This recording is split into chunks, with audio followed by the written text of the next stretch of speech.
Sid Show. Guaranteed to be enormously successful. It's about truth, the damn truth, New York's truth, the truth behind the BS. For New York, nothing at all in between. This is Bernard McGurk. Bernard McGurk. So Bernie. This is Sid Rosenberg. The one and only Sid.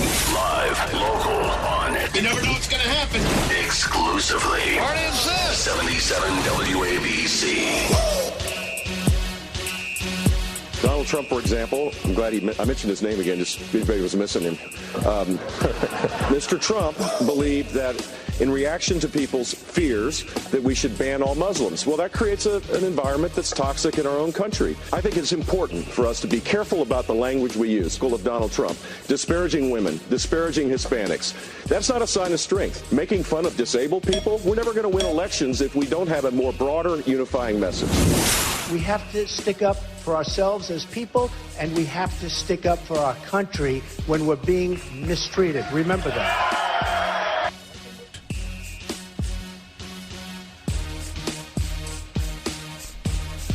Here we are. Day 3. Hey, we did it. Day 3, baby. Friday, baby, too. Yeah, Friday. Yeah. You know, we started off the week.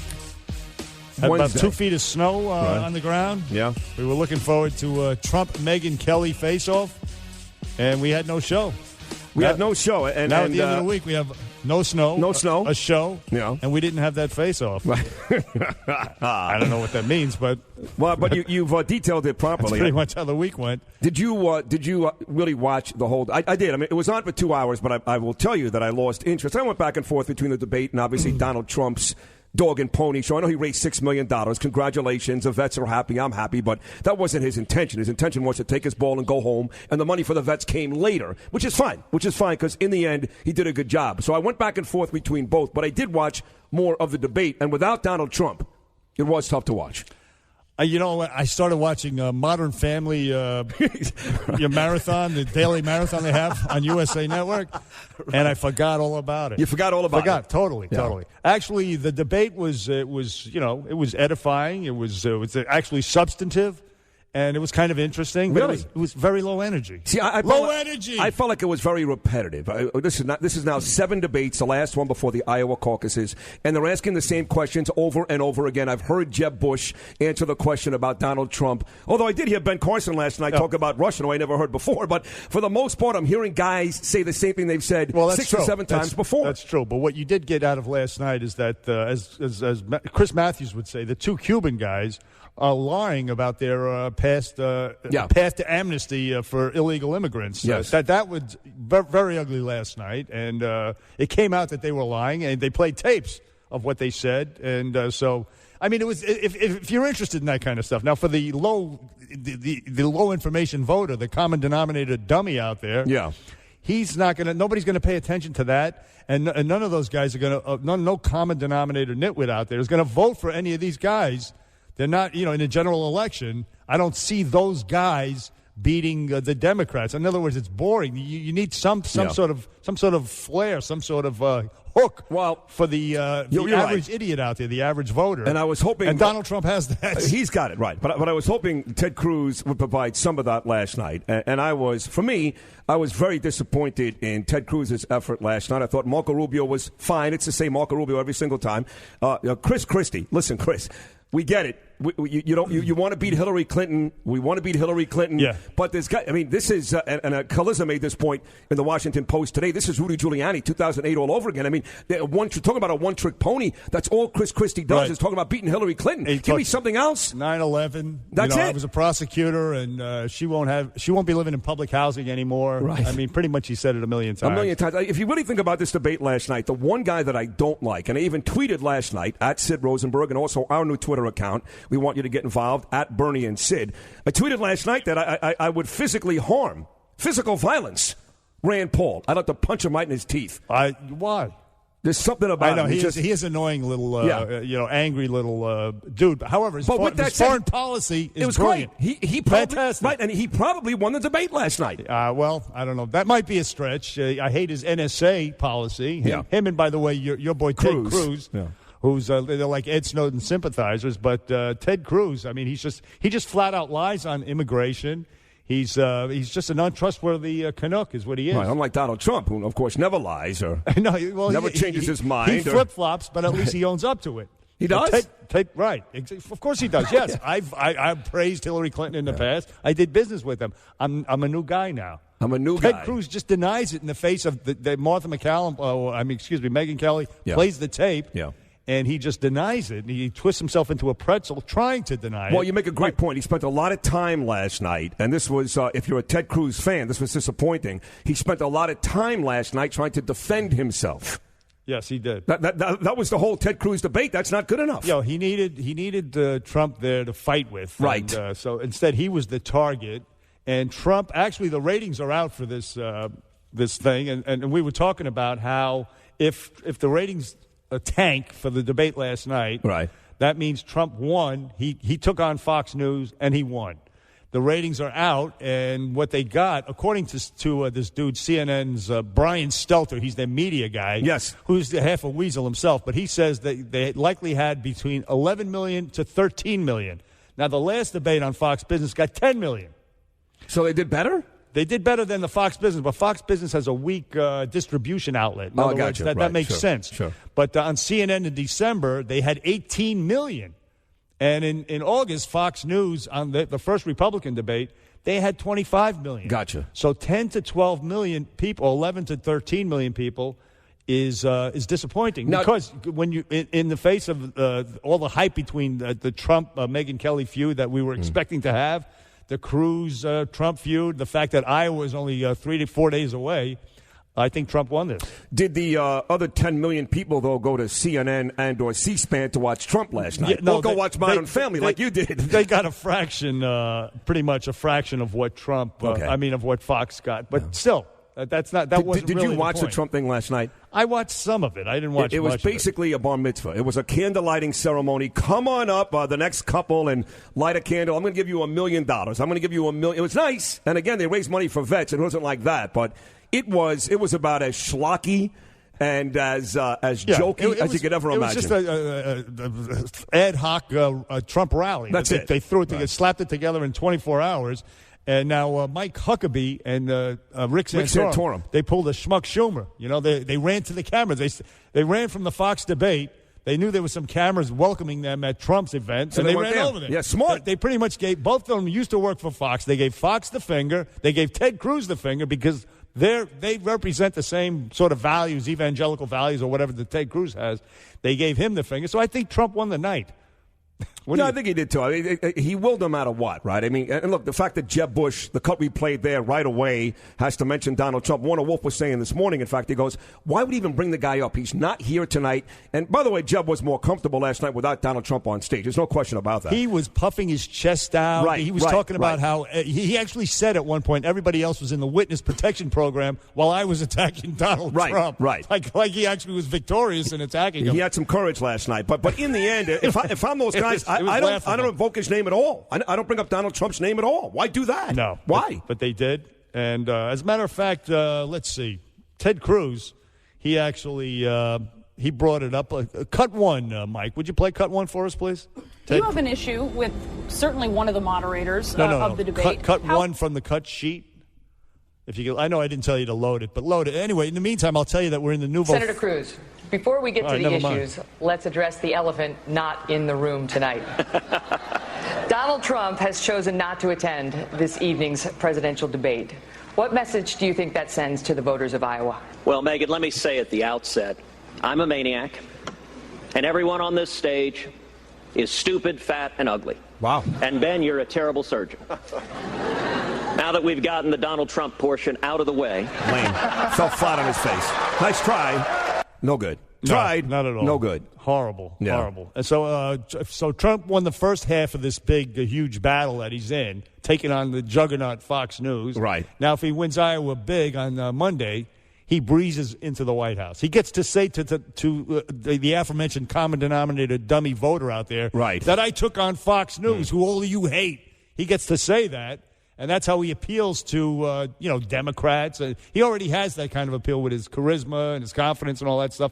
As I have said before in the past, much to your chagrin. Yes, it bothers me. Yes, but by the way, that. we are in the Nouveau Fat Law Studios. You know that? No, I didn't know that. I thought we were in WABC studios, to be honest with you. And the phone number here for Bernie and Sid on 77 WABC is 1-800-848-9222, 1-800-848-WABC. So Donald Trump wins tonight. Donald Trump is well on his way to the presidency. So that's right. Great. But here's the bad news for Donald Trump, as we came to find this morning, that with all that said, and that's some pretty good stuff right there, with all that said, still never got as much vagina as Tucker Carlson. That's a funny story. Tucker Carlson writes an article in the Politico, it's a website, Politico.com. And do you have it there? He writes a story, and I got so many 15 years ago, this discussion took place between Donald Trump and Tucker. Of course, you know who Tucker Carlson? He wears the bow ties all the time. And where is he now? Here it is. Here's what he wrote. Yeah. It's quick. It's brief, but it's funny. About 15 years ago, I said something nasty on CNN about Donald Trump's hair. I can't now remember the context, assuming there was one. In any case, Trump saw it and left a message the next day. It's true you have better hair than I do, Trump said matter-of-factly, but I get more P-word than you do. Click. 15 years ago. Too bad he didn't save that. Right.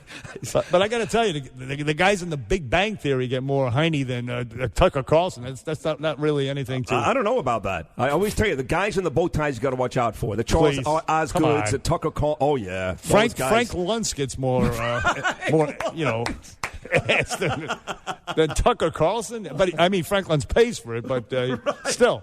That's funny. He gets more. So 1-800-848-WABC, 1-800-848-9222. Bernie and Sid on 77 WABC. Your calls after this. Get to Bernie and Sid now. 800-848-WABC, where New York comes to talk. 77 WABC. Today everything is different. There's no action. I have to wait around like everyone else. Can't even get decent food. Right after I got here, I ordered some spaghetti with marinara sauce, and I got egg noodles and ketchup. I'm an average nobody. Get to live the rest of my life like a schnook.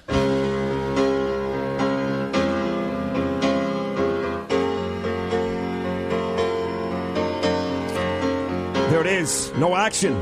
Kind of like the debate last night, sans Donald Trump. And low energy. They're all schnooks on stage last night. Every one of them gets... spaghetti, I think, with ketchup and egg noodles. And the ratings reflected that. Yeah. Very lackluster. Yeah. Not exactly Henry Hill. Not exactly the excitement that those guys lived in Goodfellas, right? Not exactly. Not quite. Yeah. And by the way, going back to the very last thing we said last segment before you get back to Donald Trump. And by the way, on the undercard, they might as well be in the witness protection no, forget about program. That. They need to go home. But Curtis Sliwa came in, the great Curtis Sliwa, part of the terrific Curtis and Kubi combination at noon after us every single day, and said that we're not going to be specific about it, but Tucker Carlson, like I told you earlier, does pretty well for himself. Yeah. Well, actually, there is an Associated Press report saying that television news personality Tucker Carlson, who was traveling with Ron Paul, he said that Dennis Hoff is a good friend of mine. So when we got to Nevada, by the way. I decided to call him up and see if he wanted to come check this guy out, said Carlson. So Dennis Hoff, of course, is the owner of the Bunny Ranch, and he became very popular with the Lamar Odom story a couple of weeks ago, but he owns 6 or 7 whorehouses in Vegas, including one with Heidi Fleiss. He's America's favorite pimp, I think. Yes, he is. Yes, he is. And a friend of Tucker Carlson. So I stand corrected. Yeah, I told you. You didn't believe. I told you. Tucker Carlson gets more hiney than Frank Luntz. No, but that's not free but that's right. Doesn't count? No, it doesn't count. Really? If you have to pay, it doesn't. Of course not. Anybody can pay for it. Anybody can pay for it? Well, I mean, yeah, pretty much. You've never been turned down? Look, it doesn't. It doesn't count. It does not count. It does not Anybody count. can call and have the poor things have to show up to some schlub's house, and it doesn't work. Vanessa from Vernon, New Jersey, you're on with Bernie and Sid. What do you think of the debate from last night? Well, bonjour, mes amis, and it's day 3 of the BS show. Good morning. Raise the flag. You might remember yesterday, it's Vanessa from Vernon. I was caller of the day, according to Bernie McGurk. No, that was according to me, but that's fine. We're both was bald. it Sid? Oh, well, Sid, I especially like your middle name Ferris because I'm a member of the Ferris and Friends on LinkedIn. There you go. Vanessa, what do you got? Like a gallon jug of Gallo wine there next to you? What the hell are you doing? Do you start at 8 o'clock in the morning? What? Well, we start early here, but when Sid comes on talking about the vagina voting, to do with Tucker Carlson, it's very entertaining. Who would turn their radio anywhere else but here? You guys are so terrific together. Thank you. And our day 3, of course, is National Croissant Day. That's why I opened with a little French lingo there. Bonjour, mes amis. Did you get it? Yes, we did. Well, here's the story on why Trump won the night. Okay. He won the night. The night is more important than the debate, as we can agree. The debate's one thing, but Trump wins again. No stopping the Donald. And by going to the uniforms and the flag and conducting that thing he did, it was fantastic because CNN got the ratings. As you said, the ratings at Fox News Channel slipped markedly from the first debate, which they broadcast when the firestorm started between Megyn Kelly, bleeding from here and there, and from her eyes and wherever. And tonight they slide because Trump comes with CNN on his airplane. He had this good-looking chick, nice legs, which is the important thing in television, cable news, is how short is your skirt and how long are your legs. And Roger Ailes and Rupert Murdoch are geniuses. Oh, they figured that out. Thank you, Vanessa. I think Vanessa drinks the wine straight out of the bottle, if you ask me. I like her. Let's go to Eddie from Brooklyn. Eddie, you're on with Bernie and Sid, 77 WABC. All right, listen, I watched little of the debate. They went over everything Trump made comments on, and the best thing Trump did for Megyn Kelly, obviously they made up, was not show it up. She's got more notoriety, she's more popular now than ever, and she's probably going to get a bigger contract out of Fox. All right, so are you saying everybody wins? Everybody, sure. He made up with her, obviously. Told her, he made out with her? Show up. Listen. You breaking news here? People, he made her a bigger star than what she is now. Okay, so maybe get a bigger contract out of Fox. Maybe this was a conspiracy to pump up Megyn Kelly's celebrity. It was. And I'll tell you another thing I want to ask you, and you could ask about this: when in the hell are they going to investigate the Clinton Foundation? I think they made a comment about the Veterans Administration thing, taking charity money and flying all over the place out of Texas. The Clinton has been doing this for years, and no, it has not been brought up yet. Well, hopefully the FBI is looking into it right now, and I think they are. I would advise people not to say X, right, and say ask. Ask. I know it's if you're going for a job, especially if you're young. If you're not young, who cares? Do what you want. But it just doesn't sound, It sounds stupid. Thank you. Yeah, I'm trying to be just polite. come out and say it. I mean, I don't. It just sounds stupid. It's like the guy from Brooklyn, which is Eddie from Brooklyn. I don't want to hurt his feelings. Patrick from Rockland County, you're on the air with Bernie and Sid, WABC. Hey guys, just did not watch the debate last night, but definitely listening to all the follow-up from it. Trump is definitely rewriting the way things are done. He's clearly telling the media that they're out of hand. He's not going to play their game. He's refreshing to hear. He's breaking the rules with, politically incorrectness. He's not playing that game. And I find it, hard to believe that people don't see that he's what we need. We don't need the same old That's right. lifetime politicians. We need a winner, a guy who gets things done. And the USFL didn't exactly last also. Well, but Babe Ruth didn't bat 1,000 either. No, he did not bat 1,000. All right, that's true. Yeah, it's a very Bernie good point. and Sid, 77 WABC. We're back after this. Bernie and Sid, two brains, one show. Guaranteed to be enormously successful. 77 WABC.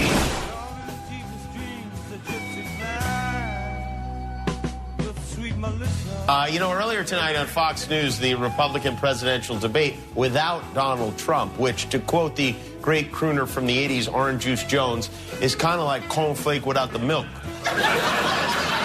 Trump, as you probably know, refused to appear in the debate because of a dispute he's having with Fox News and one of their hosts, Megyn Kelly. Trump has had a problem with Megyn Kelly ever since she followed him back to his cottage in the woods and found out his real name is Trumpelstiltskin. And back on 77 WABC, Bernie and Sid. That was Jimmy Kimmel from last night. And speaking of Trump and Megyn Kelly, he talked yesterday about the potential sexual tension between the two of them. Yeah. You remember they did that interview in 2011 where she was running her fingers through his hair, and they were very friendly. And he was also complimenting her. Take a listen. Cut Do you 4. really think that you're a better moderator than I am? No, I could never beat you. That wouldn't even be close. There would be no contest. You have done a great job, by the way, and I mean it. Thank you. I'm glad we cleared that up. We're good. That was 2011. Very, very now, last night, this guy on CNN, I like it when these people, these serious high-paid analysts, they validate something we said. Right. So this is John King last night on CNN talking about Trump and Megyn Kelly. Yes, he has a fight with Fox News and Megyn Kelly. This is sort of like the third grade with Megyn Kelly. He keeps telling her he hates her. 7th grade. No, it's the third grade. He keeps telling her he hates her, and I think there's something else to it. You see what I'm I saying? agree. No, you see what I was doing there? Well, I told you yesterday there was sexual tension. What do you mean you told me? I told you. I thought he and banged you her. agreed. I said he banged her. Stop. You didn't say that. I did say that. You didn't say that. Oh, I did say it. You're making it up. I said it again. It's on look, tape. That's the genesis of the feud. Right. Is that and he was sending her complimentary notes. Right. And he had a crush on her, or maybe not a crush, but he thought he had charmed her. No, he had a crush on her. Okay, so let's say at the very least he thought he had charmed her. He thought she was his friend, right? To put it and she kindly. She turned him down, and then she kicked him in the teeth on national TV, he don't like right that. out of the box. That's right. He don't like that. He never got over it. He's not used to that. Never got over it. And then she spills it in Vanity Fair that he was sending her notes and stuff like that, just deepening the anger. And then the stupid statement comes out from Fox News, and he's like, I'm not doing the debate. She looked good last night, I thought. She the hair short, the makeup, she looked very pretty. She did a very good job last night, too. Stunning. But I will ask you this before you get back to the phone calls here. Although one of the interesting questions last night was directed at Rand Paul. I think maybe it was Ted Cruz. It was early on. And they talked about, what they do to get ready for the debate. Like pregame rituals. Like, for example, before we do our show every single morning, you may notice I walk around for about 10 minutes before the start of the show. I have my headphones on, and that song you just heard, Sweet Melissa by the Allman Brothers, may be playing in my ear before the show. That's part of like NBA players or NFL players. They walk on the field with music on. That's what I do every morning before the show. Interesting. What is your pre-show ritual? I go from that studio to here. Yeah, that's a lot. I go from 9:59. I'm on the I Miss the Morning Show. So you have 10 no o'clock, time. You don't even have time for a ritual. I don't have anything. What do you mean ritual? I'm collecting all this nonsense tape. And, right. Actually, I'll tell you what I do. What do you do? I close the door of my office. Oh, God. And I just hope that you don't come in. I say, can I have 5 minutes of freaking peace before? Funny. That's funny. I go from the I Miss the Morning Show to Sid Rosenberg. Do I annoy you in the morning? I don't think I do. I love you. Come on, you know that. Yeah. By the way, you look good. It's only day 3. Well, I have a TV thing today, so. What are you doing? I'm doing the Emmy Award-winning Oh Yeah on SNY, the home of the New York Mets. Okay. Season number 3 coming up. It starts in April, 13 shows. And I'm going to tape at 3 o'clock this afternoon, my part. I'm sorry I asked. Let's go to the phones. Me too. Bernie and Sid, 77 WABC. Thelma from Queens, you're on the air with Bernie and Sid. Thanks for taking my call, guys. Way to go. Listen, not for nothing. A man who believed in infanticide just a couple of years ago, to me, is not such a great deal. Mr. Trump is a billionaire. What do you think he's going to do when he's in power? He's going to do worse than Barack Obama, who knows how to jive the system. The last year of his presidency, he's used the pen to change every law in the books. Mr. Trump, I like what he says. He wants to save the nation. He's got a good heart like that. However, can we trust him? I want a man that knows the law, really, and feels the same way as he claims that he does, that he loves our country. I don't trust him. And he certainly should. No, let me finish. He certainly should have debated with the rest of the men that are running for the same office. The fact of the matter is that he dissociates from the group, and everybody in this country, we're going to be slapped down because we're idol worshippers. We worship the pretty, the Hollywood, the famous, the cute. So you're a Democrat supporter or Republican? Which? So you're like a Hillary woman or you're a Ted Cruz lady? Which? I'm a Ted Cruz lady. Okay. I just wanted to try to figure you out, Thelma. That's all. Farina?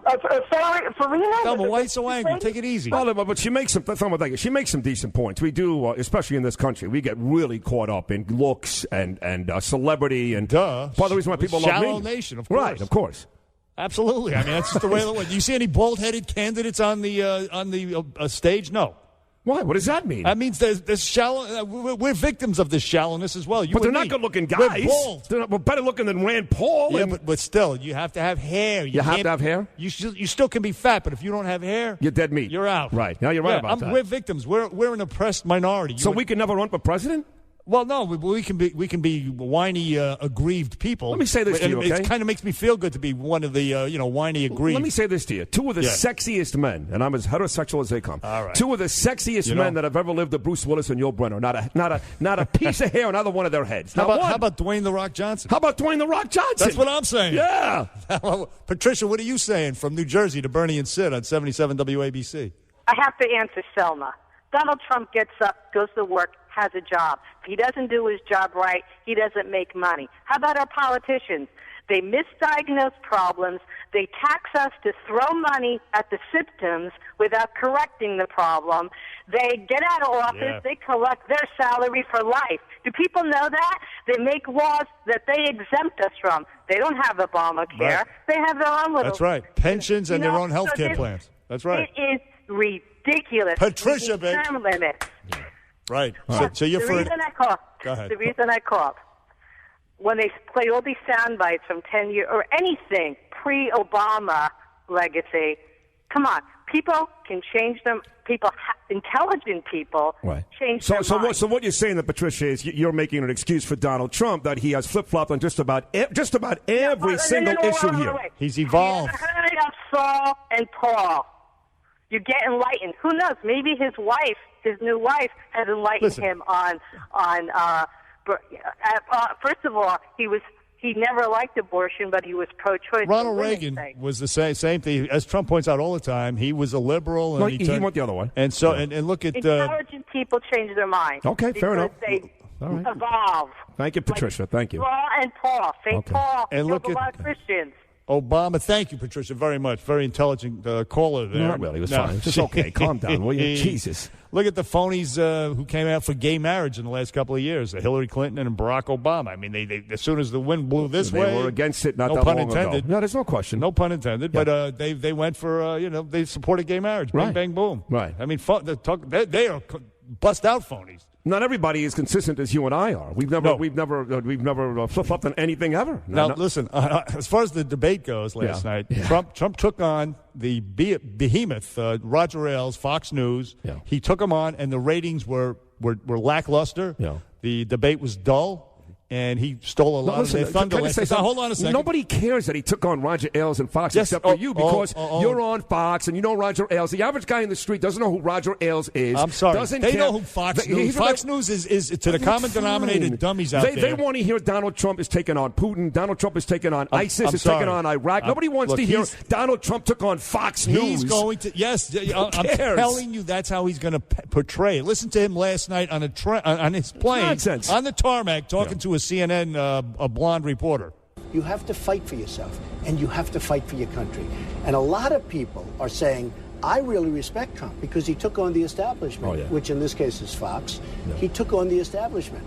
And you know who else respects it? Fox respects it. And they told me that. And they told him, and they said he says they apologized. Well, he said that. Have you heard Roger Ailes apologize? Well, let me see. This is their statement. Roger Ailes had 3 brief conversations with Trump yesterday, possibly appearing at the debate. And then they went on to say, quote, we acknowledged his concerns about a satirical observation we made, unquote. That is an apology. That's fine. All right. I agree. So look, he's going to use the fact that he took Fox News on, the hated Fox News, among the common denominator idiots out there, and he's going to use that in the general election. Of course, I love Fox News. I love Roger Ailes. But that's how he's going to use this to Bernie, win. You're out of your mind. This is going to go away. Nobody cares about Fox News because you worked on that with Bill O'Reilly. You just heard Trump. Care about you heard Trump. That's fine. He's plotting his strategy. He's going to win the general election because he's appealing to the anger of America. People can't stand Hillary Clinton. Nobody cares about Fox News and Roger Ailes. This great cause of Donald Trump, Mr. NBC, Mr. Celebrity Apprentice. Nobody cares. It's a brilliant strategy. He cares. Nobody cares. It'll work in the election. Bernie and Sid. He'll win, not because of that. That'll be one of the things. 77 WABC. Oh, we are back after this. Bernie and Sid, 77 WABC. All right, about to wrap up hour number 1, day 3 of the brand new Bernie and Sid show right here on legendary 77 WABC. We did a lot with the debate last night, Donald Trump and all that good stuff, Tucker Carlson and the female anatomy, to be honest. But a lot more coming up in hour number 2. A lot of Heine. Coming up in hour number 2, we have a front page of the New York Post, Fat Barbie. Did you see it? Fat Barbie? Fat Barbie. Did see that. Is it a good idea? Is it not a good idea? I think it is a good idea. We will talk more about the debate and the Trump event last night. But Right. Also Charles Barkley. Charles Barkley is blaming ESPN for stoking the racial fires regarding Cam Newton. Yeah. He's blaming ESPN, Charles Barkley. Cam Newton is the one who said it, so why is he blaming ESPN? I'm just curious. Well, why don't we just wait till the next hour? I actually did a spot with Curtis Sliwa. It's for a very, very fine 5 p.m. show here on WABC last night about Cam Newton and Super Bowl 50. I saw Curtis. He told me that. Yeah, It was good. He said you sucked. Yeah, it was pretty bad. I won't be invited back anytime soon. No. I'm done. I did 3 shows on this station yesterday. I miss our show and Curtis Sliwa. Hey, you're a new horse at the station. We're putting you to work. You're going to earn your keep here, son. Yeah, I guess so. You're not me. Yeah, I did. So, Charles Barkley, we have some tape, and next week is Super Bowl week. And, of course, the ugliness of race being injected into the Super Bowl. Not just race. So disillusioned. And not just race, but also the ugliness of drugs, because the Peyton Manning HGH story is now gaining some legs as well. As it should. Yeah. As it should. Look, he should be injecting that stuff in his toes right Absolutely. now. Just get back out there. He has half a chance to beat Cam Newton. Right. He should be feeding it to his kids.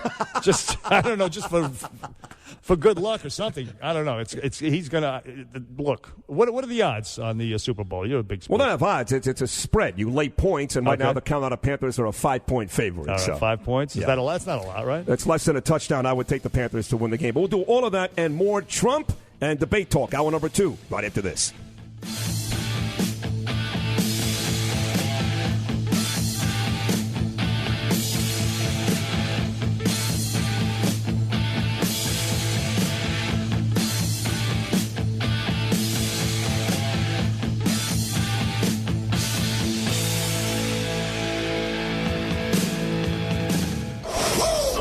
Sid Show. Guaranteed to be enormously successful. It's about truth, the damn truth, New York's truth, the truth behind the BS. For New York, nothing at all in between. This is Bernard McGurk.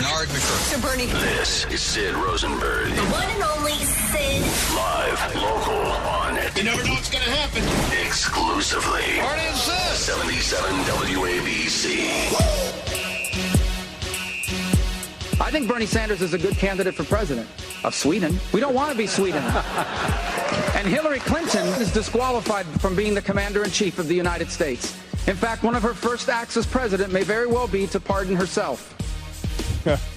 Good stuff out of Marco Rubio. Not bad, not bad. Well, it's actually it's a joke that's been going around, but whatever. It's still not bad. Always works. He's good up there. He's good. He did well. Yeah. It came out that he and Ted Cruz are, weasels on immigration, changing, flip-flopping all over the place and then lying about the flip-flops. Well, people down in Florida, just so you know, because I've only lived here now for a couple of days after spending a decade down there, they despise Marco Rubio for his immigration flip-flop. I mean, they really do. I'm talking about the political talkies down there. He takes a beating down there. I'm interested in that. First, let me just say we're at the Nouveau Fat Loss Studio. You're listening to Bernie and Sid on 77 WABC.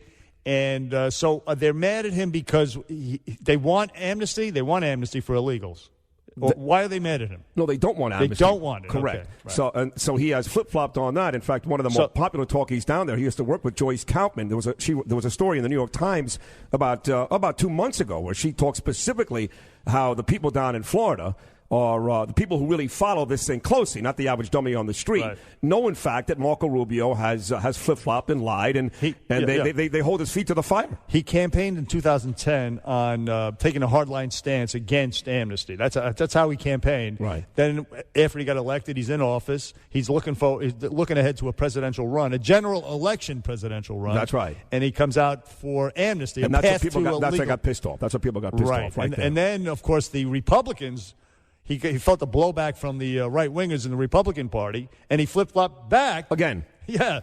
And then now he sort of I don't know. He's twisting himself into a pretzel, and same thing with Ted Cruz. Yeah. So as Chris Matthews would say, the two Cuban guys all over the place on immigration. By the way, Chris Matthews apologized last night. Did he do that? Yeah, he did. Yeah. He did. And he was suspended for 2 weeks by MSNBC. They suspended him? No, I'm just kidding. Okay.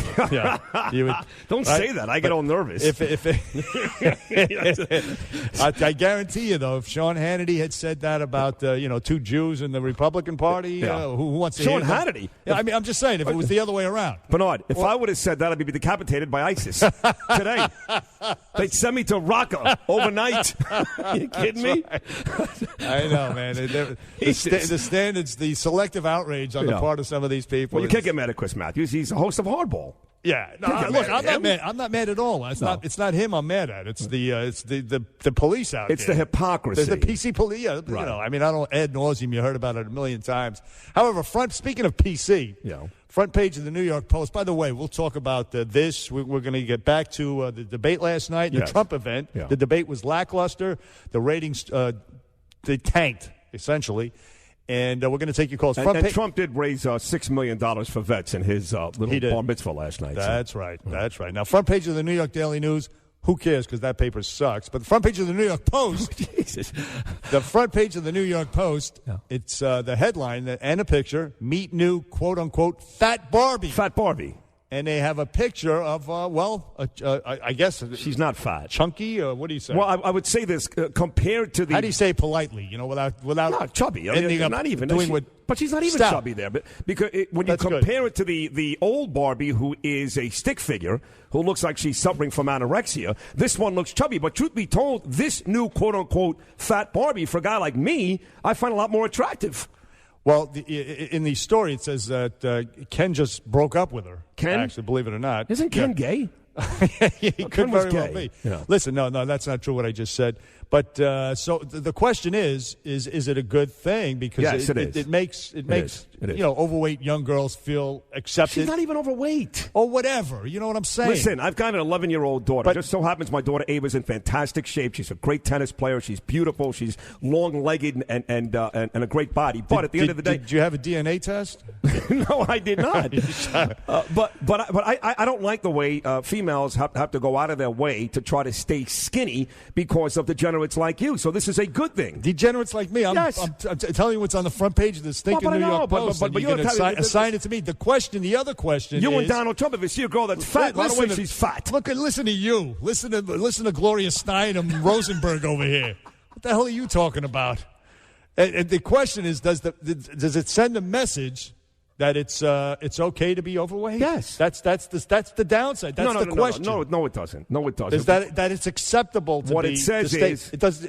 If you see a skinny, slim, slender Barbie, does it make you want to aspire to be like her and thereby be more healthy? No. What happens is there are some people that just can't get that way, no matter what they eat, no matter how much they work out, and those people end up depressed and live a miserable lifestyle. What it should be is do the best you can, and if you're a little chubby, then fine. There'll be a guy for you out there. Well, I don't like the old Barbie. I don't like her anyway. They have a tall, curvy.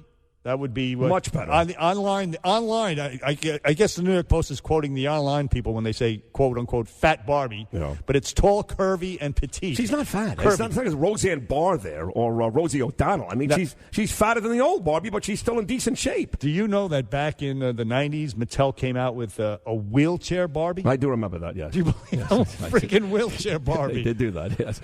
Oh, real talk, yo.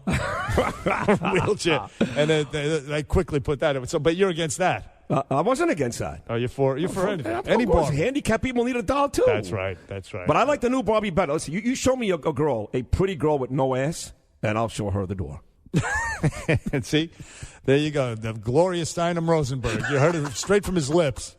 There he is, on both sides of the issue. Yeah. And speaking of issues, Charles Barkley got into this Cam Newton thing. Yeah. Remember Cam Newton, yesterday we played the clip of him. He said that people are afraid of him because he's an African-American quarterback. Not the fact that he threw for about 50 touchdowns and 2 picks this year and led his team to the Super Bowl because he's an African-American quarterback. Now, why would he even inject that fact? Of course, Russell Wilson won the Super Bowl, what was it, last year, right? Or 2 years ago. 2 years ago. He would have won it last year, too. They ran the football. And by the way, that's when they had what's his name, the defensive guy who was Richard Sherman. Yes. So the two of them on the same team, black guys, they won.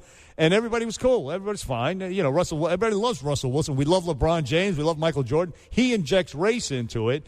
But then yesterday, Charles Barkley was on some clown's radio show on Fox Sports or something. You know the guy. I forget his name. Colin Cowherd? No. An older guy with, he's a good-looking head of hair. And Fox or ESPN? Dan Patrick. Oh, Dan Patrick. So he's on with Dan Patrick, Charles Barkley, and he says this. There is a racial component, to be honest with you, Dan, and I hate that because we as black people got way more important crap to worry about than stuff like that. And ESPN's already started their crap about black versus white, good versus evil. And I know a lot of those fools over there got radio talk shows, but you can still see they're framing this narrative, black against white, good against evil. It really annoys the hell out of me. We really just can't appreciate the greatness of Peyton. And clearly Cam is on the track to become one of the greatest players ever. But I just hate, you can already see him framing the narrative, black versus white, good versus evil. And that's the problem. You have 2 weeks in between games. So I agree with him. He's laying it on. ESPN started all this, not Cam Newton. No, so but Cam said it. He was reacting to maybe somebody's question. I don't think so. I think what he's saying is that ESPN is kind of continuing stoking the racial what fire. Cam said because it makes for. Yeah, he said you have 2 weeks before the game, you have nothing else to talk about. But what's funny about Charles Barkley is that he's a guy viewed by a lot of America. You've heard this comment a million times. Doesn't like white people, except for his wife. She's white. I never heard that. Oh my God! Doesn't like white people. He was going to once Absolutely. run as Republican governor, as a Republican for governor of Alabama. I've heard that for 15 years already. For 15 years, I've never heard that he hates white people. Oh, well, you're not in sports. All right, okay, I'm in sports. Okay, fine. So so when he comes out now and says that, there are people going, "Okay, Charles." Look, I love Shaquille O'Neal. I like LeBron James. What do you like about Shaquille O'Neal? Are you kidding me? Oh, God. He's hilarious. He's not funny at all. You ever see him at the roast? I don't Justin know Bieber what roast? He just mumbles half the time. He's funny. Charles Barkley's funny. That's one of the best halftime shows on TV. Moments. He has his moments. They're great. So, I mean, and they're black. I mean, what is the racial thing? Why can't we enjoy a stinking Super Bowl? Go call Cam Newton. What are you yelling at me for? So I'm blaming ESPN, these dogs. I feel like you're blaming me. These mutts. Now listen to what Barkley said. All right. A lot of these fools on ESPN got radio shows, and the best way to make talk radio good is make it racial. Because you bring in every fool in the world when you bring up race. So that's exactly what we just did. Well, but here's a we problem. did it because they're doing it. Right, and what happens is... I mean, I hate it. Don't bring in you don't race into the stinking Super Bowl. I do. I actually hate it. You hate the fact that... I can't pick a team. If I pick the Broncos, and I don't give a crap, I don't give a rat's butt who wins. But if I pick the Broncos, it's because I hate Cam Newton and I'm a racist. I understand that. You hate the fact that has been brought up around this magnificent game. But truth be told, especially at a place like this, WABC, and what we do for a living, whether we're talking about politics or sports or pop culture or entertainment, how many conversations do you have on a daily basis that involve race? Race is pervasive. Bang. It really Bang. is. Sadly. Michael Vick kills dogs. Hey, white guys don't like that. Black guys, part of the culture. Right. That's where he grew up. But you still, I mean, there's some things that should be sacrosanct. Yes, the Super Bowl. I use a three-syllable word to your two-syllable sacred. Look, it should be. And now we have. So I want to root for, say, the Broncos. They're the underdog. The older quarterback, Peyton Manning, maybe his last hurrah. Go off into the sunset like John Elway did. That's a natural thing, an instinct to do if you have no rooting interest. Right. But now you're a racist if you're rooting for the Broncos. That's not sickens true. me. That's not true. That's what they're implying. Well, they can imply. That's what Cam Newton is sort of implying. Take it back to our business. That's like if, God forbid, you're critical of Barack Obama and you're a white guy, Yeah, you're of a course, racist. of course. If you're critical of Hillary Clinton, then you're a misogynist or a chauvinist. And meanwhile, George Bush and Bill Clinton were two Southern governors, white Southern governors, who were at the receiving end of the most vicious, bitter criticism and hatred. Yeah. And they were white Southern governors, but there was no racial component to it. None. But when it's directed against Obama, it's race. Exactly right. It's with sickening. all that said, who are you going to root for? I'm rooting for the Peyton Manning. I'm rooting for Peyton Manning. You are. It's a good story. It's a good story. Cam Newton, I don't know Cam Newton from a hole in the Panthers. What do I know? Listen, Cam's a young guy. He can come back to this game a bunch of times. He's that good. Peyton Manning's not getting back. So if you like the old, plus to the sunset. The wearing a Superman outfit at a press conference. I mean, every schmuck. Like that? You see these guys in the gym. They're wearing a Superman. They got a Superman tattoo, or they're wearing Superman T-shirts. Right. You say douchebag, right? Pretty much. Yeah. So that's what you say about Cam Newton. Has nothing to do with the color of his skin. It's that sort of that mentality that right. Dancing in the end zone, the Jeremy Shockey type of stuff. Right. Yes. Shockey's a white guy. I haven't watched a single game all season. It never has bothered me because I didn't see it. I just found out all about this week. Now that you said that, being that you're obviously great when it comes to Donald Trump and Ted Cruz and politics, that's what we do here. What I want to hear you do next week, then maybe Friday, right before the game on Sunday, but you haven't watched the game all year, is break down the Carolina Panthers, offense, defense, special teams, the whole thing. You ready to do it? I could bone up on that. overnight. Give me two players. Well, no, wait. Give me a minute, not now. What do you mean? Give me two players on the Panther defense right now. Can I point this out, though? What?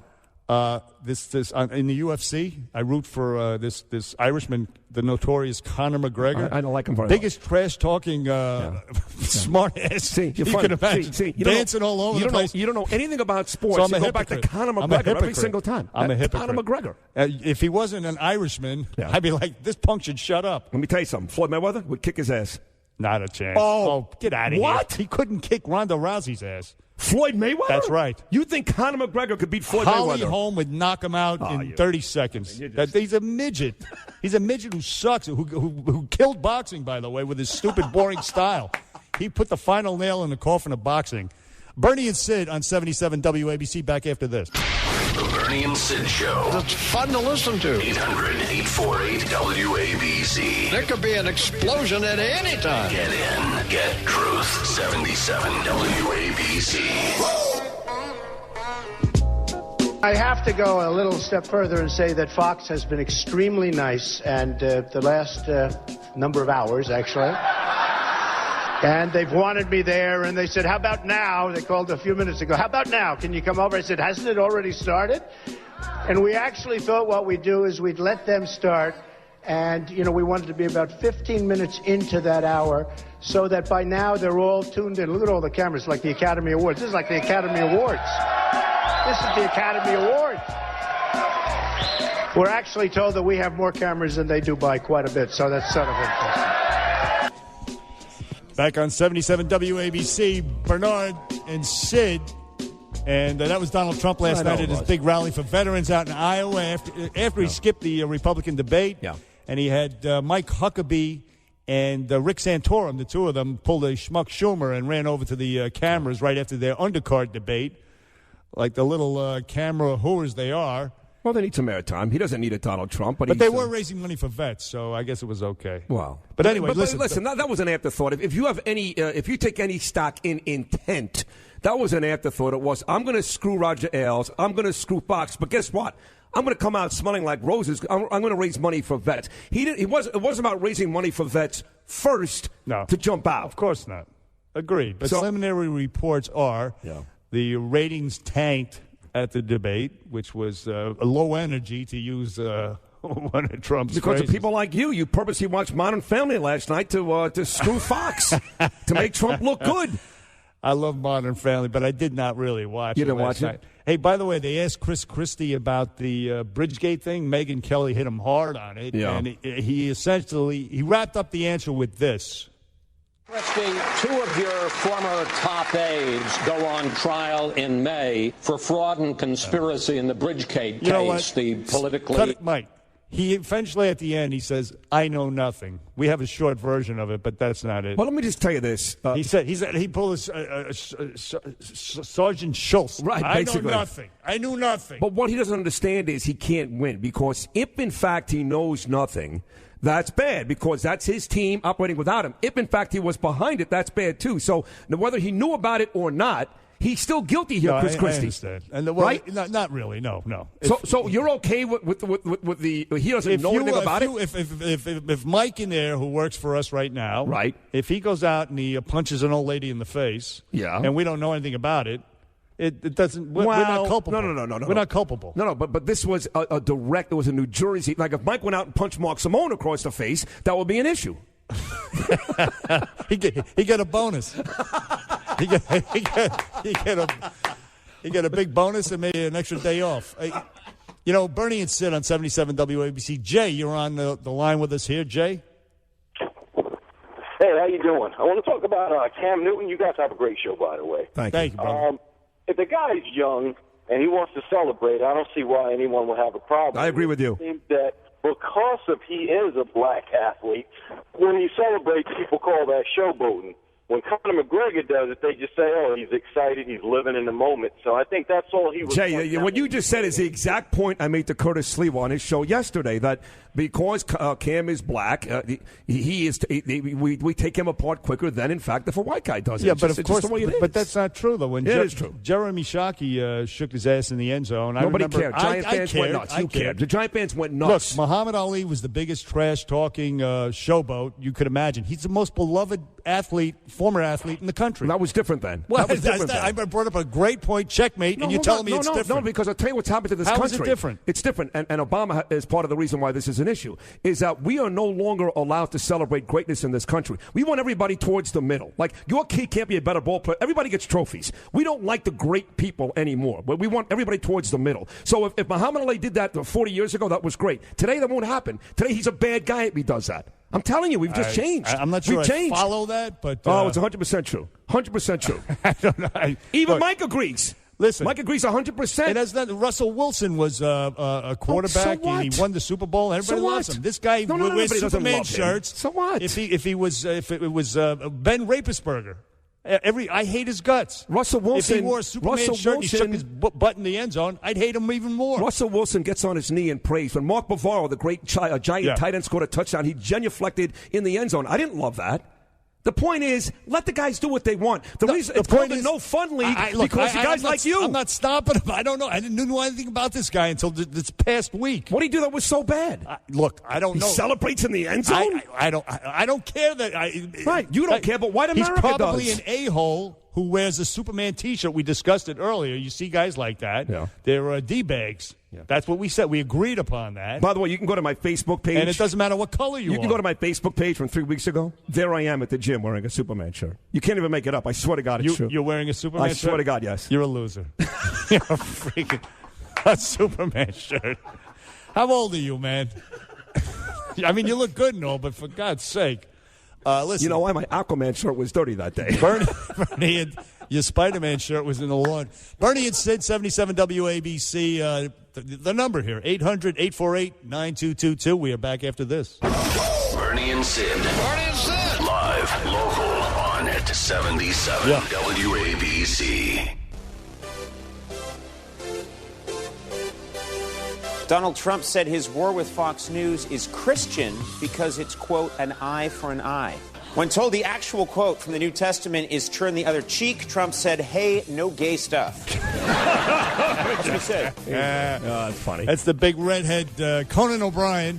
This is Bernie and Sid on 77 WABC. And as I sit here and look at Mediaite.com, just posted at 11:37, 4 minutes ago, the headline, Trump somehow wins again as Fox's debate ratings, Cruz's performance, both underwhelming. I agree with that. I dropped the mic, and I go home. Yeah, but that was calm down. Checkmate. That was about the dumbest thing.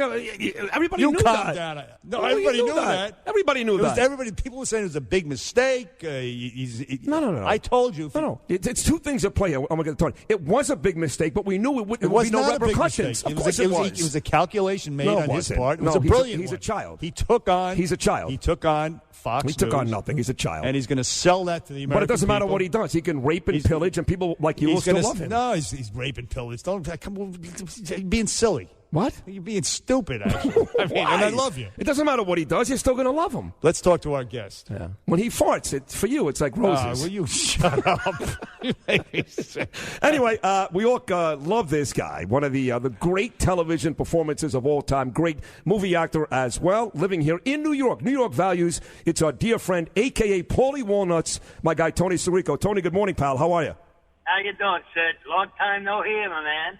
Well, that's because I was, you sent me down to Florida and told me not to call you until I get back. You still pushing Uncle Steve's sauce? Actually, don't I love it. I love it. It's great sauce. But aren't you going to introduce me to your friend? Yes, Tony, say hello to the great Bernard McGurk. Tony, a big fan. Hello, Bernard. Tony, how the hell are you, man? It's not bad. I wish I could really tell you how I feel, but we're on radio. But then I'd have to take you out to the Pinelands and for a trip out there. Don't make me break the rules. Don't make me break the effing rules. Hey, listen, Sid said that you're a big Bolshevik Bill de Blasio supporter. Is that true? Yeah. And middle finger. But you got to be, Tony, knowing your personality, and I love it, by the way, you got to be a Donald Trump guy, no? Oh, without a doubt. All right, there you go. So Sid, tell Sid to get religion here, Tony. Do something, please help me out. Sid is the most loved guy that I know in the business you're in right now. I mean, Sid, I love the guy. There's Rosenberg and me like shoes and socks. Sweet. We're a perfect fit. He makes me very happy. I'm his brain fried. He's the sock, no doubt. He's a smelly sock. He's also brain fried. Brain fried. Yeah. Brain fried. Brain fried. Right, Yes. that too. And welcome to New York, Sid. Thank you. It's nice to be back. It's nice to be back. We should go for dinner. You should pay. You got it. It's easy. Look at that. You got it. Take Barney with you. I'd like to meet him in person. You know we should do that, seriously, because I think next week, talking about Stevie Sharippa, a.k.a. Bobby Bacala, and his delicious sauce, I think Stevie's going to come into the studio next week. Tony, you should come in with him. Maybe I will. Not a bad idea. There you go. We're going to try to. We're going to set it up. We're going to try to set it up, Tony. Yeah, I'll text Mike. But it's great to hear from you, Tony. I love you to death, and I look forward to seeing you, buddy. Yeah, when we heard your voice, we love you, man. Thank you, Tony. Thank you. Sweet. There you go. The great Tony Sirico, Paulie Wallace. Oh, wow. What a thrill. That's pretty cool, right? That's very cool. You know how many years the Sopranos has now been off the air, I should say? Yeah, about eight years, I would say. It doesn't even matter. It doesn't matter. I'll tell you what, my son, who is, he goes out to Hofstra, he's a student in Hofstra University. Right. He watched the entire Sopranos from the first season to whatever it was, the 8th or the 9th, the last. Just recently? He watched the whole thing straight through. He binge-watched it in about, I don't know, it took him about 2 or 3 months. Yeah. I mean, it crosses, age lines. Oh, it doesn't matter. It's still, it holds up to this day. Because I'm in this business, I'm not really a jock sniffer like you are. When people That's rich. When people die, I don't get when David Bowie dies, I'm not going to miss him. A great singer, Glenn Frey. I tell you, when Jimmy died, when Gandolfini died, it felt like somebody I knew, like a loved one. I agree. Yeah, it was horrible. Horrendous. I mean, I actually went to see that movie he made, the last movie. Oh, the last movie, sure. Just to pay tribute to Gandolfini, but all these guys are doing a.k.a. good stuff. Tony Soprano. No, they're all doing good stuff. Tony Sirico, Michael Imperioli, Stevie Sharippa, all these guys. Sharippa's the man. I know him personally. He's one terrific guy. And he's made the most out of it. He was just on Blue Bloods. He's got shows everywhere, all over the place. The ABC Family Channel, and by the way, he's also a Donald Trump guy. Big Donald Trump guy. Sharippa. Yeah. And he hates the Bolshevik Bill de Blasio. Yes, he does. I can attest to that. Right. Bernie and Sid, 77 WABC. I guess we should take some calls. Let's go to Matthew from New Jersey. Matthew. Okay. Hey, Matthew. Yes, sir. Yes, sir. Go ahead. Hi, Matt. Speak up. All right. Speak up, my lad. Or I'll send Tony to your stinking house. You came so fast in, I couldn't react in time. I'm over here washing dishes while I'm listening to you guys. But anyway, don't let my wife hear that. Go ahead. Sid, I got to tell you, man. Actually, wait. Before I go to Sid, let me just say that I don't know if Nielsen ranks the ratings for C-SPAN, but if you saw the Fox News comments in the Facebook when they posted about being on the debate, there were plenty of people talking about, go to C-SPAN, it's commercial-free, you don't have to hear CNN. Right. So I don't know if you can, there's a lot of people that went to C-SPAN where you might not get that same ranking, where you could see a lot more percentage of people that went to. Okay. Fair enough. I know. I did watch Matt the Trump portion in my sister's house in Brooklyn last night on C-SPAN. That's why I watched it. Okay, cool. Yeah. Wait, I just want to tell you how refreshing it is to hear your integrity as a journalist. Because I know how Fox News can be when it comes to when you go against them on certain things. It's just kind of like Michael Savage got totally blacklisted. It's just so sad that these journalists are getting totally whitewashed. And, I just don't want that to happen to you, Bernard. So just be careful, man, He's looking out for you, buddy. Thank you, Matt. He loves you. Matt loves you. He's looking out for you, Bernard. Doesn't want you to get whitewashed and blacklisted and all that nasty Is that stuff. what he just said? Oh, yeah. Yeah, because Mike was talking to me in the ear. So I'm not giving up Mike, but I didn't actually hear what he said. So I thank you, Matt, Matthew in New Jersey, for that. And we're going to break. We're going to take more of your calls. Bernie and Sid, 77 WABC. We're back after this. Bernie and Sid, 77 WABC. All right.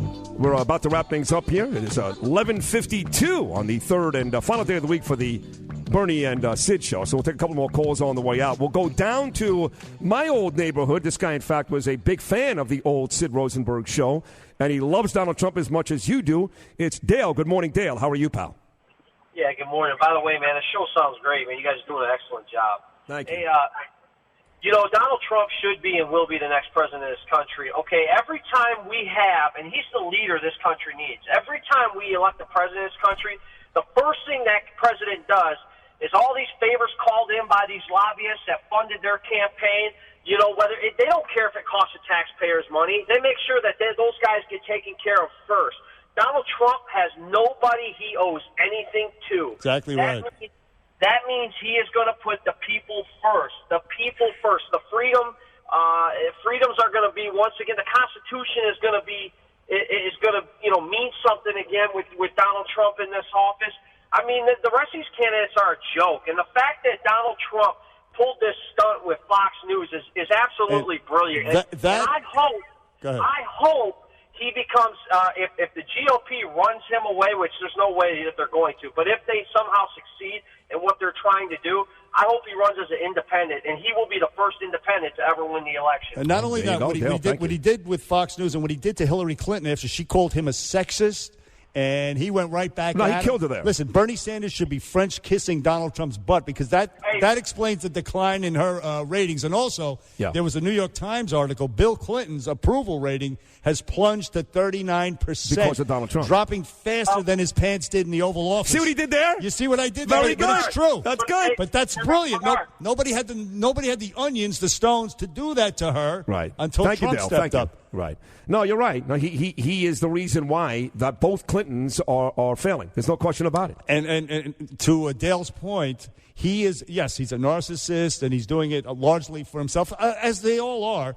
He's a major egomaniac, but he's such an egomaniac that he will want his legacy to be that he improved the country. That's what he's going to do. He's going to work harder. I believe it, just like he did for himself, his family, his business. And he's got a great, beautiful family. All the kids are they're model kids. I mean, and they could have been spoiled, rich, drug sniffing punks. No, they're good kids. So I know I'm in I'm in the tank for. No. But here's a problem, and this is where at least election was tomorrow. If the election was tomorrow, I'm probably voting for Trump. Okay, let me ask you this question. Yeah. Would you call him what you just did, the meathead, whatever you said, if when you invited him on your program, your Miami morning radio program, and when you did, they never returned the call? No, they did. They said they were very nasty in saying no. So if he had come on and graced you with his presence, would you still feel the same way today? No, I'd love him to death. All right, thank you. Let's go to Stephanie from Orlando, Florida. What is this? For Stephanie, it's Florida morning. Sunshine State. Good morning, Sid and Mr. McGurk. Great show. Thank you, Stephanie. As I listen, and Sid has, turned more towards politics, it has made me want to be in the know-how. So I started reading Trump's Art of the Deal. And in there, he makes a very powerful statement that you should never want anything too much, and that you should be able to walk away, even from the biggest deal, even from anything. Right, okay. I'm just wondering if him walking away from the debate last night was just a reiteration of what he's believed. No, it is. Stephanie, that's a good point. To Stephanie, to your point. credit, you're thinking. That's a good thing. Stephanie Perales, excellent job. But you're wrong. She's wrong. Wrong. Completely wrong. It was brilliant strategy on his part last night. Yeah. All designed to get him to the White House. Again, I laid it out this morning. You take on Fox News. You tell them morons across America that are going to think it's some right-wing nut job. You tell them, hey, I took on Fox News. I'm not a right-wing nut job. And the common denominator nitwits, they buy it and they vote for him, and he's in the White House. Have a good weekend, folks. Bernie and Sid. See you Monday.